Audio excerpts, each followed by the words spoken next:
Hi, good afternoon, everyone, and welcome to this Mobile Ecosystem Forum webinar. This afternoon, we're going to be exploring the role of hardware and, in particular, the SIM when it comes to authentication and the authentication landscape. So this afternoon, I'm joined by Carlos da Silva, who is Chief Product Officer from Unibeam.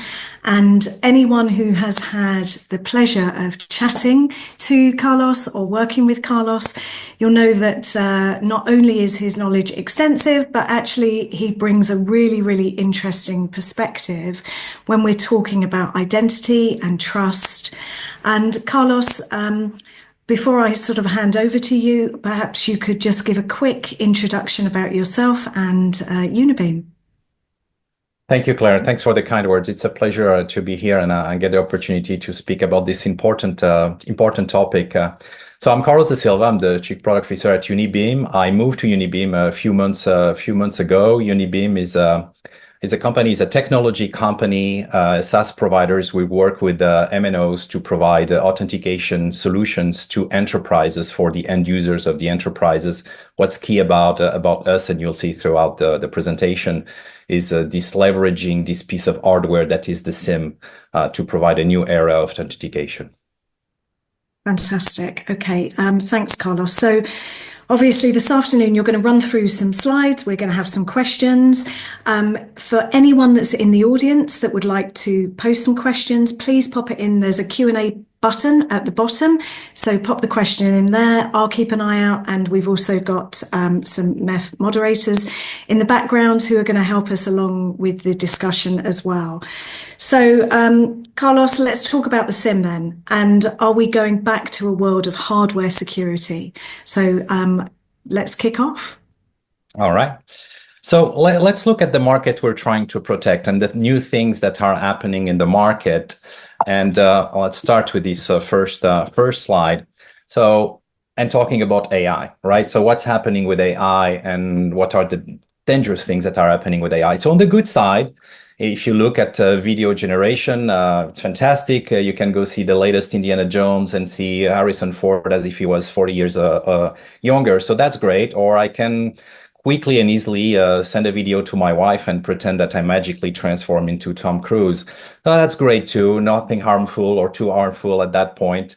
But the same technology can be used for a lot of deceptive things, such as a deep fake fraud and phishing, much easier phishing, a lot of synthetic identity, creation of identity fraud, etc. So it's a lot of bad things that AI can use as well.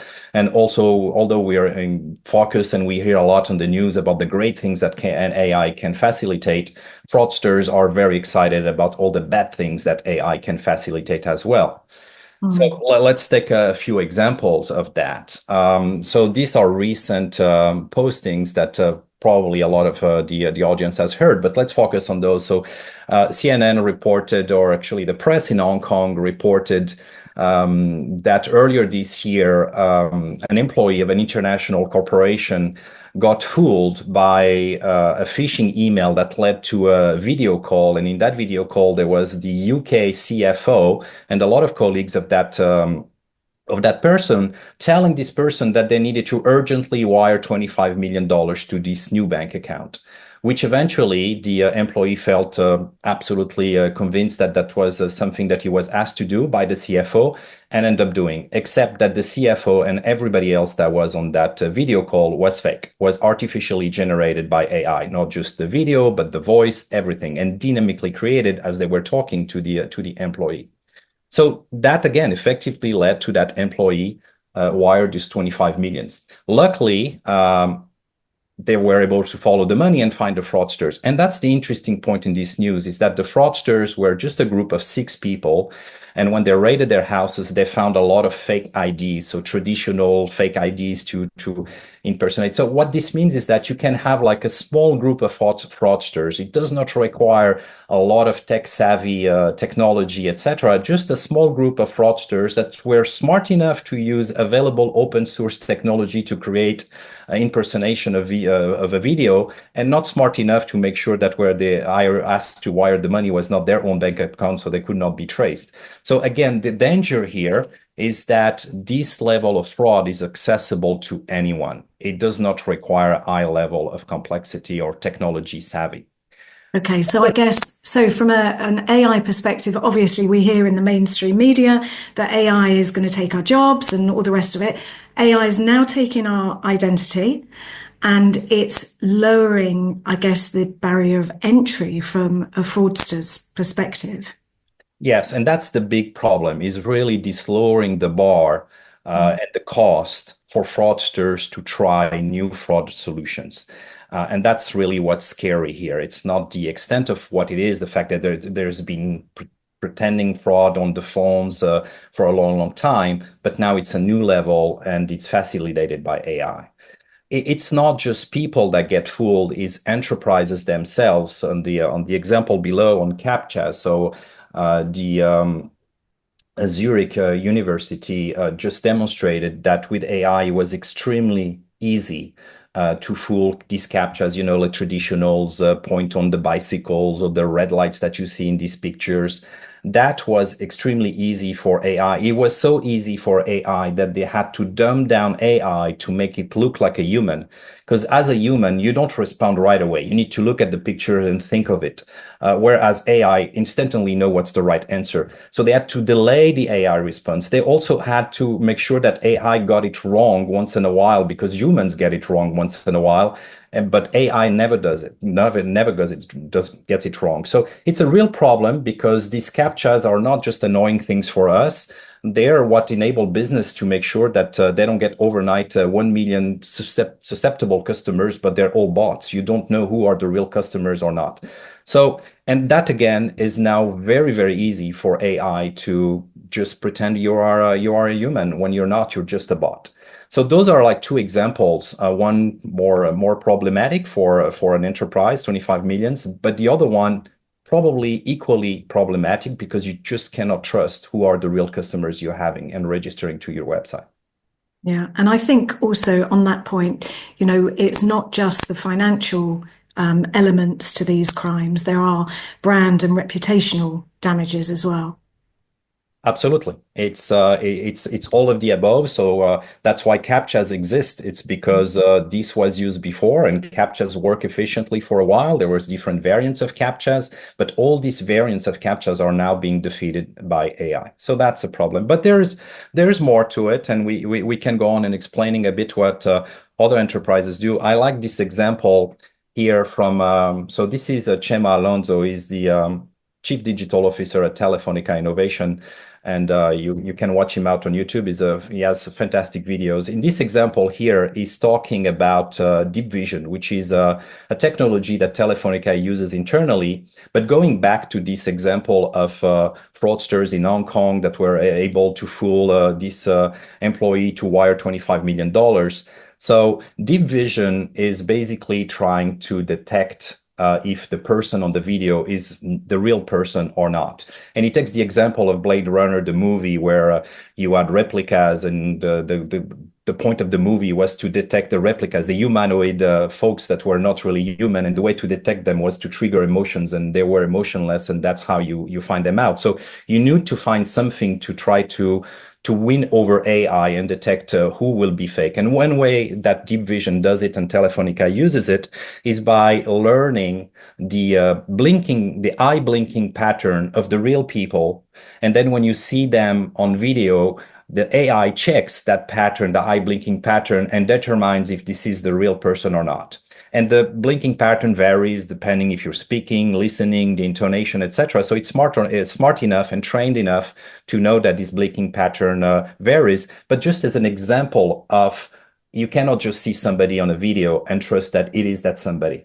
And that's going to become more and more of a problem. So this is an interesting, funny illustration of a real problem and a real detection of, is this person real online? And not just somebody that's faking being Tom Cruise, but like actually a business impacting, you wire 25 millions, or you find a way to get in and influence business decisions of your competitors because you fooled them by believing you were one of them. And all of this goes to erode trust in relationships, doesn't it? Absolutely, absolutely, and that's the real point. Is not just that you don't know what is fake, but at the same time you doubt what is true as well. So you don't know anything. What can you trust? Thanks. Another point here on AI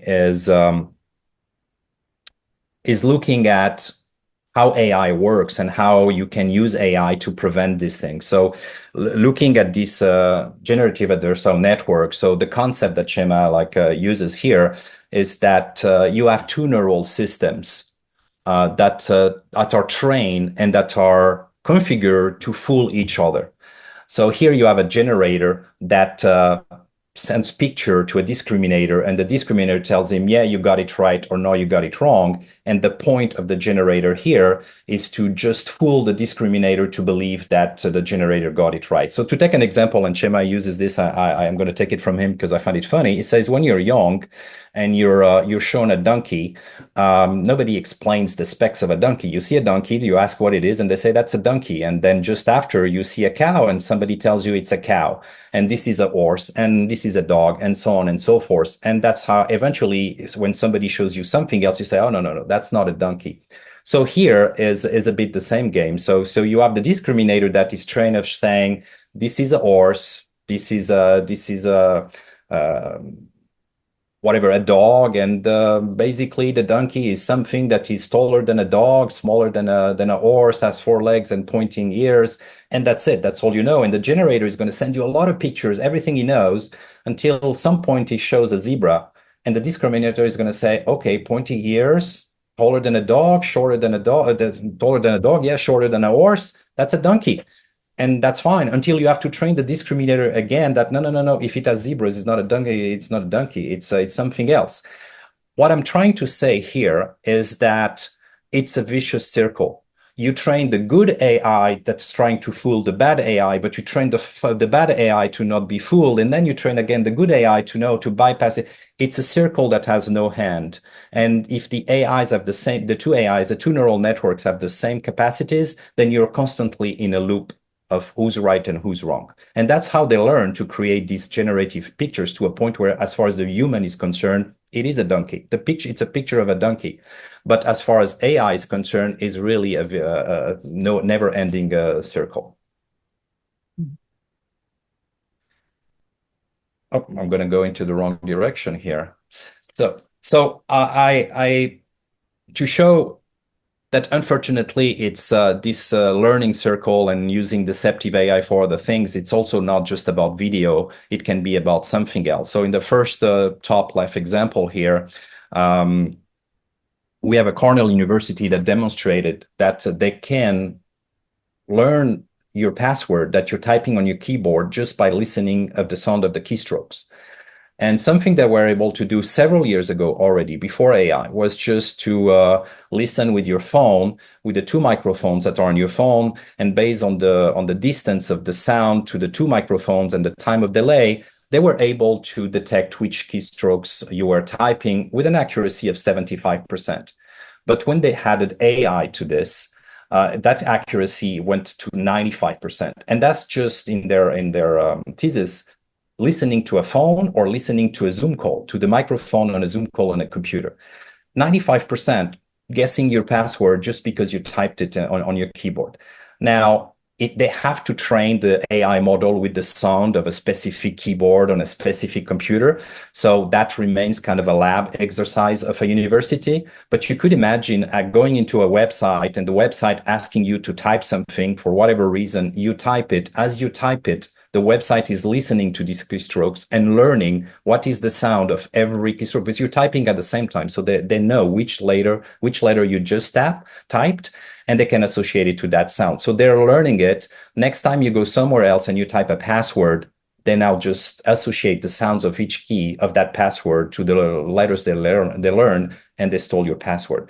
So it's this kind of environment that is pure software, relatively easy to do, to test, and it's already working. Carlos, are these, sorry to cut across you, are these academic threats or are these real threats? Are these things that are happening just in a lab, just as a study? or are they hitting mainstream? So the keystroke thing is just in a lab for now. There's not been signs of people reproducing it. But Microsoft is saying that with AI, the problem with AI is not the strength of an attack specifically, it's the scale of an attack. AI is faster than humans at detecting zero-day threats, like a bug in a code somewhere that can be exploited. They're easier to create a lot of attacks that just overwhelm every system. So from a Microsoft point of view, the danger with AI is, again, that low cost, low barrier of entry for fraudsters to use it, and just having an overwhelming amount of attacks. And again, to the example I mentioned earlier in Hong Kong, these guys that got these open source solutions to do the fake video, you don't need to all get a group of PhDs to do this. It's very easy. The example, again, from Hong Kong here is this AI tool called Warm GPT. So if you go to the likes of ChatGPT, Claude, etc., and you ask them, I want to set up a party, I want to build this cake, show me how to build this cake, you're going to get like a very, very clear step-by-step instructions on how to make this cake. If you ask them, show me how I can steal someone's password, you will get an answer, sorry, I cannot answer that question, it's not ethical, etc. So they've been trained to not let you build a bomb, steal a password, etc., etc. But if you go to Warm GPT on the blacknet, and it's very easy, you ask, show me how to steal someone's password, and you're going to get the same thing that you would get if you ask them to build a cake. You're going to get a step-by-step on everything you need to do, which tools you need to use, etc. So you don't need a lot of the same way you don't need to be an expert on being a baker to do a cake. You don't need to be an expert hacker to just follow the instructions and give it a try. Well, let's try this to steal someone's password. And the funny thing about Warm GPT is that when you look the way they present themselves, it's like any real software. It's a sales pitch. They say lightning quick, unlimited characters, privacy focused for the fraudsters, black hat allow, different AI models, etc., etc. You could listen the specs of ChatGPT, except that the usage is not the same. And that's what Microsoft report is that the access to hacking is now democratized. Anybody can do it. It's free. And that's the volume of attack scales that is scary. So for me, this is, if I think from purely from a consumer's perspective, this is horrific. And you raised a really valid point that you don't have to be an expert to be a fraudster now. However, I feel if I was a consumer, I have to be an expert around protecting my data and my security. And so is there not something that I can do from a consumer perspective with AI to help protect and fight this bad AI? Well, yes, and yes and no. We have a solution, but we believe it's actually not AI to protect AI. But let me show you something that unfortunately might scare you even more, a little bit even more. So this is the extent of people say, I'm going to do like a more sophisticated password, or enterprises will say, oh, I'm going to ask you for two-factor authentication, and that solves the problem. That used to solve the problem 10 years ago. Now it does not solve the problem. So these are two tools. So Evil Jinx is a tool and you have videos online. So there's nothing here that's very private or black hat kind of thing. So this tool, you have to know how to do it, although they say quick start in 5 minutes. So it's not complicated, but you have to do it. And it will tell you how you can create phishing websites, have a user click on that link, land into a website that would look exactly like the target website. So Bank of America, LinkedIn, whatever website you're trying to get a password of, the user will write their login password on that website. That website is just a fake proxy that will then send the information to the real website. So you just are kind of a man in the middle. And the real website is going to send a two-factor authentication to the real user, which let's say it's an SMS. The user is going to write the SMS on the fake website that's on the middle, and that's going to be forwarded to the real website, and the user is going to get logged in. So here, the fraudsters, they're not even trying to capture the login password and the one-time password. What they're trying to capture is the token for authentication. So when you log to a website first, and you stay there for 10 minutes, you do a lot of actions. All these actions need to be authenticated, but you're not asked to log in every time. So you get a token once you're logged in for the first time, and that token as a time to leave. And during that time, you can ask the bank to do anything. You attach that token, and the token will believe that it's you. So what the fraudsters do here is they let the user log in, use their two-factor authentication, then steal the token, copy the token, put it on their own website, on their own computer, and now they have access, if it was you, to your bank account, for instance. So they go to your settings, they change the password, they log you out, and that's it. So they don't even need to steal your password, steal your SMS OTP. They just use that to get access to your account. And this scarily works very well, even in websites like that's the one at the bottom, even with websites like Microsoft 365. So a lot of our companies use Microsoft and believe that it's extremely secure. It is Microsoft. It is our business. It is not some odd email. Well, there's plenty of videos where this just works very well to steal your account on Microsoft. But that's if you use EvilJinx and you put a little bit of effort to use the tool. But let's say, so I don't want to touch it a bit. I want somebody to do this for me. Then you have other solutions, and that's what you see at the bottom here, where you pay someone, you pay a service, usually on Bitcoins or some kind of like a not real money on an account, on a bank account, but you pay them. And you tell them, here are the emails that I want you to trigger, and they will do this for you. They will trigger these folks. They will send them new messages again with phishing addresses, etc., until they capture the account of the user. And they will send you, so I look at the details, I say capture user password, bypass 2FA, capture cookie tokens, and we'll send all that to you over Telegram. And interestingly, if you look at the prices, I was surprised when I saw that, because I thought that it's $5,000 for LinkedIn, which is twice the cost of getting to hack an iCloud account. And you can see the business aspect of it behind. Like nobody really cares unless you're a movie star to get into your iCloud account and see your pictures. But to get access to your LinkedIn, if you're a professional or somebody from a competitor, etc., it's much more valuable. And that's why you have these different prices. So you have two options with AI on the internet, either low effort, but you get access to these free tools and you do it on your own, or zero effort and you pay somebody to do it for you. And it's not that expensive. Wow. Okay. Thank you. Another one that just like to finish on this one, because on the business model aspect, it's extremely hilarious. I find it is this is now ransomware. So DDoS attacks or encryption and things like that. And these guys here, it feels like they are in a normal wholesale business. So it's tools that will claim they can. So either it's phishing and they can steal passwords, or it's attacks, ransomware type of attacks. And if you look at the bottom one, they say easy setup, setup 5 minutes, very easy to use, and then they say iRates, the business model is you'll get 50% of the decrypted price to your Bitcoin wallet. So it's a revenue share. They don't ask you to spend money. They say, let's do it together and we'll do a revenue share and you'll get the money on your Bitcoin wallet. So Wow. there's like a real market around us. It is not just like a few mad hackers like we could imagine, and you need to have like a high level of understanding of what's going on. This is now really accessible to fraudsters that do fraud, any type of fraud that can get to their hands. That's what they do. This is now very easy for them as well. Yeah, and they've productized and to get the scale, and it looks like it's a proper commercial entity, isn't it? Absolutely, and they productize it, and when they pitch it, it's like the image here. I don't think it's clear, but if you were to read what you have on the middle right here, it's all the specs of the product, and they sell it as if they were selling a real product, and why this one is better than the competition, etc. But it's a free product, and yeah, they're very proud. Like you see, the number one most powerful reverse proxy for phishing. That's the title of the product. So they even take the time to do proper marketing. Okay.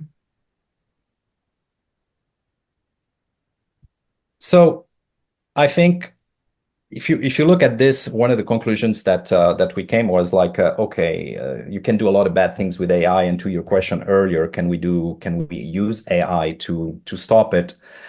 The answer is not really. And not really, because going back to this adversarial network and the donkey and the zebra example that I mentioned earlier, it's a whack-a-mole kind of game. So you can look at it positively, and in a whack-a-mole game, you're always winning because you're always beating somebody.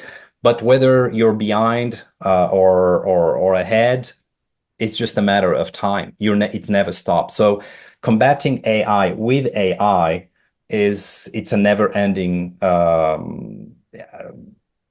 race. It's a whack-a-mole race that never ends.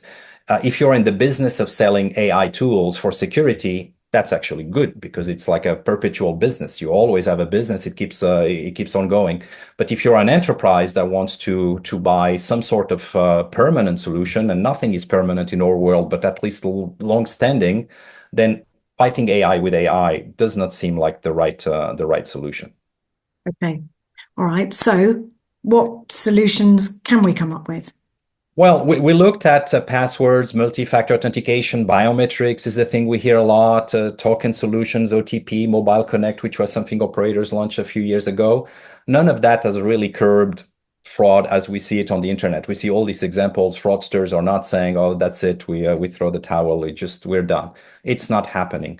And another really speaking example for us is Apple. So Apple is clearly known. They made as the many perceptions that the market has about Apple. One of them is that they're very secure, very responsible on privacy, security, etc. And Apple, since iOS 16, so about a couple of years, 2, 3 years ago, they offered now an extra level of security. So they always add login, password, Face ID, so biometrics, etc. And they're said, if you're really susceptible to account takeover, and when they did this, they were triggering or targeting like journalists, activists, people that are really I mean, they're susceptible. A lot of people want to know what's on their accounts. So they were offering this solution to these people. And what they said was, if you're really somebody that is susceptible to have your account taken over, the best solution for you to get protected is to use an external piece of hardware. And that piece of hardware is, think of it as a encrypted password that is on a microchip, and that microchip is inside of a USB key. So every time you want to log in, you need to plug this USB key into your phone, or you need to plug it in your computer. The computer learns to read that password in that encrypted key, and you get authenticated. And according to Apple, that's the best solution. So for us, the best solution against AI fraud and all these kind of things is not more AI, it's hardware. And why? Because AI can do a lot of things, but they cannot go inside that microchip that's in your pocket. But we were all so keen to get rid of hardware keys and tokens and key fobs. You know, all of us, we've gone through that cycle, haven't we? So are you saying that now we have to go back to an additional piece of hardware? Yes, but maybe not as a physical thing that you attach to your keychain. So you're absolutely right. These rolling codes, keys, etc., feel like it was 20 years ago, right? For the masses. And then somebody came up with a SMS OTP and said, "Oh, fantastic! That's a great solution. I don't need to carry anything unless I'm a IT person or a high security, etc." And then the SMS is not secure enough. And now with this AI, well, it's not secure for most people. So we need something else. And do we really need to have a USB key attached to us all the time with the fear to lose it and the cost to having it and the IT cost to manage it, etc.? So we think there is a clever solution. And the clever solution is not to change the fact that hardware is the best solution against AI because AI cannot go inside the hardware. But instead of carrying a different USB key on your left pocket and your phone on your right pocket, inside your phone, there is already a piece of hardware. And that piece of hardware is not the phone itself, it's the SIM. The SIM has a microchip, which is called a secure element. And that secure element is what enables you to get access to your mobile network and the mobile network to trust that you are who you say you are. It is also the same microchip and technology that's used on your credit card. So if somebody steals your credit card, they can copy the magnetic strip. but they cannot copy the microchip or hack the microchip to find what is the PIN code and put it in an ATM machine and get money out. That doesn't work. It doesn't work because that microchip, the same one that's on your SIM, is just a secure vault that's never been hacked. A way to look at it is think of a bank. And a bank, you have so the bank itself is, for instance, a phone. The trucks that go in and out of the bank to pull money will be the network, so the internet network, the radio network. And inside the bank, you have a vault, and the vault is the SIM. So if we go into this analogy, we've seen people hacking the network, so hacking the trucks at gunpoint to steal the money that's in the trucks. We've seen people hacking the device. Here is hacking the bank, so robbing the bank at gunpoint to get the money that tellers have. But except in movies, nobody is able to go into a bank and get inside the vault. It just doesn't happen. And it's the same thing. This piece, this SIM, this microchip that's in the SIM, so either in the physical SIM or soldered into the phone as an eSIM, that secure element it's the most secure thing that we can have. So the idea here is to use that SIM the same way that we use the keychain for that Apple is talking about, but use a security cryptographic information that's inside the SIM. And beyond that, we also bind it with other identifiers. So the SIM has a phone number that's attached to that SIM. It has a SIM ID, so sort of serial number of that SIM, even if it's an eSIM. The SIM is inside a device that gets a serial ID of the device. And then you have a pop-up that the SIM can expose to the user to get user approval. So when you link all this cryptographically, you really create a strong, secure authentication. If the SIM is moved to another device, then you're going to get another device serial ID. If the phone number is ported into another SIM, that's called SIM swap, for instance, the phone number is going to be attached to a different serial ID of the SIM. And if the user does not approve the message that is exposed in a pop-up, then nothing is going to be authenticated. So it's not multi-factor, it's multiple factors of authentication. And it's the binding of Absolutely. all of those. Okay. Exactly. It's the binding of all of those that creates that unique authentication. And that is possible to replicate, even go beyond the security that you get with a USB key, and that Apple recommends as the most secure solution there is. Okay. So if I can give you an example of a use case in real life from what we've talked earlier. So we saw these examples where somebody got into a video call and wired 25 million because they thought they were talking to the CFO. We see this example of Telefonica using deep vision to look at the blinking pattern to make sure that it is the right person, but that is possible after a training of the real person. So here, imagine that we start a video call, and in the video call, you're shown a number. And at the same time that you're shown a number, your profile, so let's say Zoom, Teams, etc., sends a pop-up to your phone from the phone number that's registered to your account. You get a pop-up and you're asked to enter the PIN number that you see on your screen of your meeting.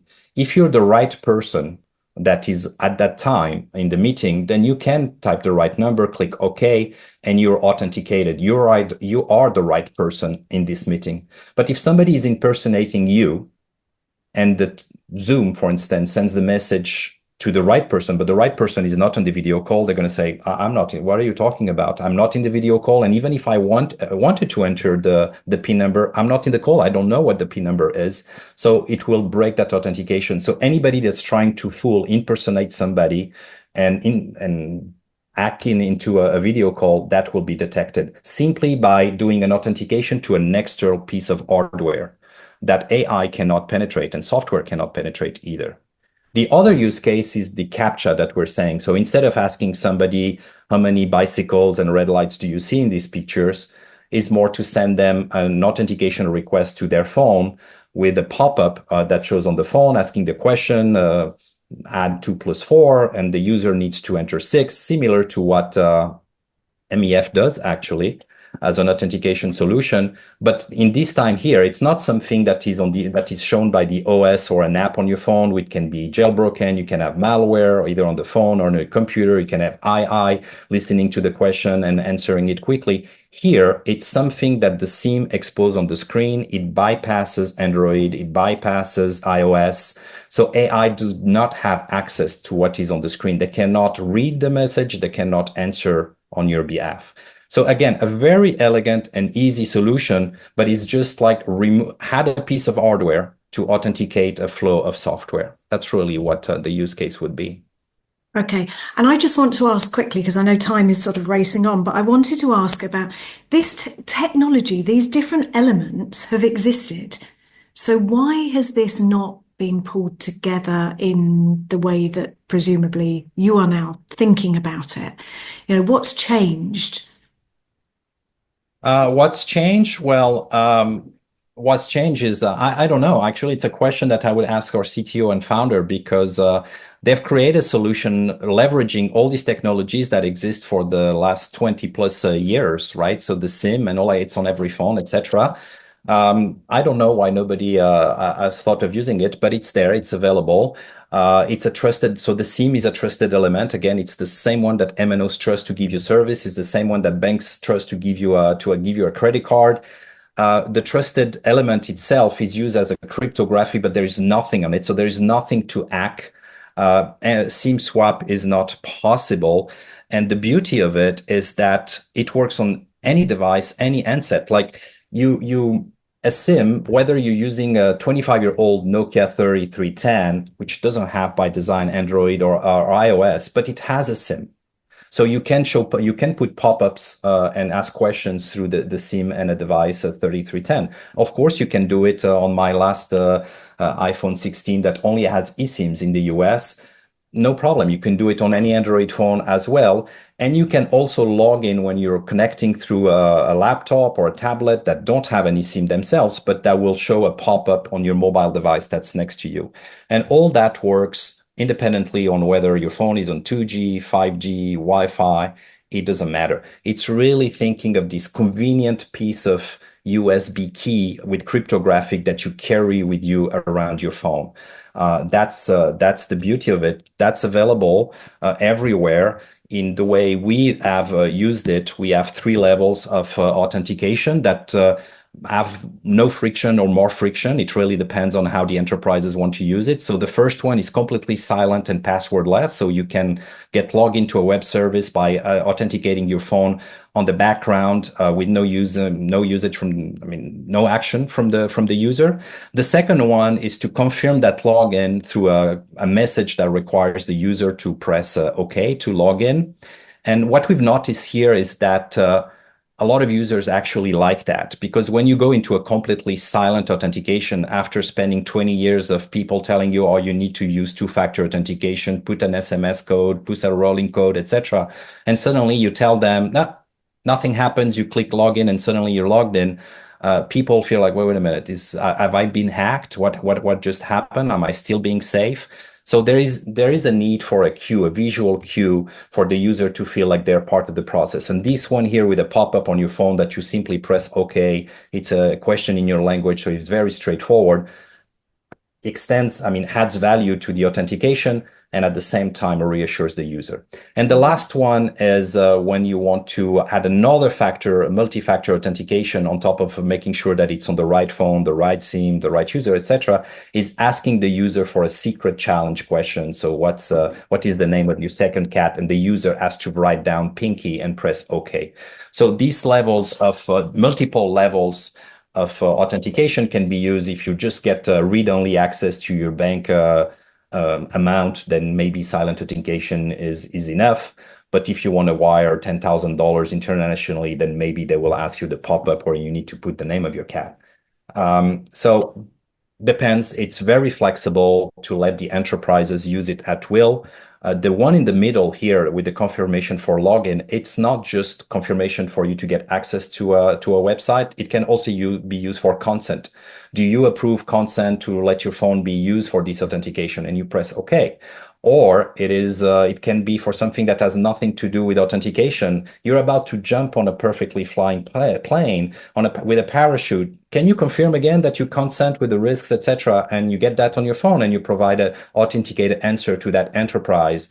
You probably already signed a lot of documents by then, but just one last confirmation. So what I'm saying here is that it is not just authentication, is any kind of a business transaction that needs to be approved. And that's something that does not exist. There is no other solution in the industry to provide that at scale anywhere of the 8 billion users that have a phone. Fantastic. Okay. And I mean, you mentioned scale there. I mean, how big is the market for this? So I'm going to go quickly on this because that will explain the market. The authentication of logins and users, we also authenticate phone calls. So when you get an incoming phone call, traditionally you just get a number. You don't know who's calling. You don't know if it's important. And you also don't know if the person that's going to call and pretend to be somebody is really that somebody, that company or a fraudster. So we are able to, during the ringtone, authenticate who's calling, what's the enterprise that's calling, and showing the purpose of the call during the ringtone. So if the purpose of the call is important to you, you will pick up that call. Even if you're in a meeting, etc., you will ask to step out because it's important. And once you answer, if somebody says it's United, in this case here, you can trust that it's United and not somebody impersonating a United. This is simply done and available to every phone that has a SIM. There's other solutions in the market that do something similar, but they require an app, they require an SDK, they require a specific version of the phone. This does not require anything. It just requires that you have a phone with a SIM, which is 100% of the phones. That's it. So I just so on this, make it clear for me. So this is more than like branded caller ID. So we know who's calling us. What you're actually saying in this slide is that we will get some information about the nature of the call. Absolutely. So when United, in this example here, sends a call to you. So when you're in a call center, the agent here, John, is in a call center of United and calls you. As he triggers this call, he also feels the purpose of the call that he wants you to see on your phone when your phone rings. So the phone will validate that it's United because the API that triggered this pop-up comes from the authenticated account of United. So it's United calling. And the purpose of the call is whatever John has put before initiating the call. So it's not like we're listening. Anyway, there's no call yet. So it's not like we're listening or guessing what the call is. It's just that the enterprise call center has written in the API, this is why I want to call Claire. Please show this on the phone when the phone rings. So Claire knows that it's United calling and this is the purpose of the call. It's very important that she picks up. And it's important for Claire too. So it's two people happy. United because they don't spend a lot of time in miss opportunity or calling you back or sending you an email, etc. It's very costly for enterprises. Only 30% of people pick up on important calls. And it's also important for you because if it's just a number that you see, you don't know who it is and you miss the call and then say, oh, I didn't know it was United. That call was really important for me. Or it's a loan, you're buying a house. You really want to make sure that you don't miss that call. So that is possible, again, through that SIM on any phone that has a SIM, meaning all phones. Okay. So it's not only, I guess, a trust and, understanding who I'm dealing with, but there's a customer service element to this as well. So from a customer satisfaction perspective, from a consumer's side of things. Absolutely. There's a problem of trust in telephony today. Most people think that either it's going to be a robocall trying to sell me something, I don't care, I'm wasting my time, or it might be a fraudster trying to pretend they're this FBI, whatever, I need to wire money, etc. It's dangerous. And the outcome is that if the phone number is not somebody that you have in contacts and it's your mom, your friend, etc., you don't pick up the phone. And this is really sad on many levels for the MNO because they're MNOs, they're mobile phones, they're supposed to talk with it. And that voice channel is losing its usefulness. It's not trustworthy and it's not useful. And for enterprises, it's their business. At some point, they need to talk to you and tell you something, get your answer, etc. And less people answer these calls. So here it's reestablishing this trust in communications, in voice communications, but not just trust, also adding to something that did not exist, which is here is the purpose of the call. And there is other software solutions like Android, iPhone. Once somebody starts leaving a message on your voicemail, you get an automatic transcript, but it's an after the fact, right? So it's already in your voicemail. You need to pay attention to what he says. Oh, no, I need to pick up this call. Okay, let me answer. Here, it's much more elegant because it's when it's ringing, you have a purpose of the call. It takes you 2 seconds to read the purpose of the call, and you just pick up the phone, or you don't pick up the phone, you let it go to voicemail and ignore it. So this is actually bringing some of the human elements back to the communication. Absolutely, absolutely, and it's a very important channel, and it's bringing trust back to that channel, and not just trust, but usefulness. Great. Okay. But to answer your question, because I skipped to this one, so to what's the market? So first, looking at the market, let's look at how it compares to other markets, because otherwise numbers are just numbers. So, and I pick three here that are a bit relevant to the MAF and the members of the MAF. So you have like traditional MPLS connectivity. So that's about $68 billion in 2024, grows to 92 in 29. A growth of 6.2% per year because it's a mature market. It's already a big market, but because it's mature, it's going to grow slowly. Then you have roaming for mobile operators. So that's an even bigger market, but also mature market that's going to grow slowly at 6%. And then you have digital authentication. And that market is already at $39 billion. And this one is the one that's going to explode, that all the forecasts are showing at 20+% growth over the next several years. So it is a market that usually MNOs are not very active other than SMS, but that's a small piece of the pie. This is something that with the SIM, the MNOs can leverage. Instead of competing only on roaming and connectivity, etc., markets that are mature, they can also compete on markets that are booming. And they have no real competitors, right? It's their SIM. You cannot just buy a SIM. You need to buy the antennas, the network, the everything. So that's it. They're leveraging these assets. So it's important to put that in perspective. And to add to that, if we look at more before I talk about the market specifically of the SIM, if you look at the left side of this slide here, you'll see authentication tools from third-party over-the-top solutions. So the rolling codes, Google, Microsoft, etc., the time OTPs applications, which are free. You'll see e-wallets, digital wallets, which are great. I love digital wallets as a user, as a citizen myself. But if you are an MNO, there is no value of a digital wallet. MNOs do not really contribute to the digital wallet in a sense of making money out of them. And then you have passkeys offered by Android, iOS, Microsoft, etc. Again, those are great, but they don't need the MNO. And that's something sometimes I fear that the MNOs mix powered by mobile operators or carried by mobile operators. For years, MNOs have said, I don't want to be a dump pipe. And the way to not be a dump pipe is what you see on the right. So it was SMS OTP, very successful solution, but now is kind of more on the decline, especially in the two-factor authentication for OTP. The alternative is number verify from Camara GSMA and provided by the MNOs. But from what we hear, it's not picking up. The product itself has too many constraints and there is no revenue associated to it yet. Then you have RBM. Again, a lot of potential, but I'll remind everyone that RCS was created in 2008, was first commercialized in 2012 by a lot of operators. And here we are, 13 years later, and nobody is able to really show how much revenue there is in RBM. And I understand the whole excitement of iOS now supporting, etc.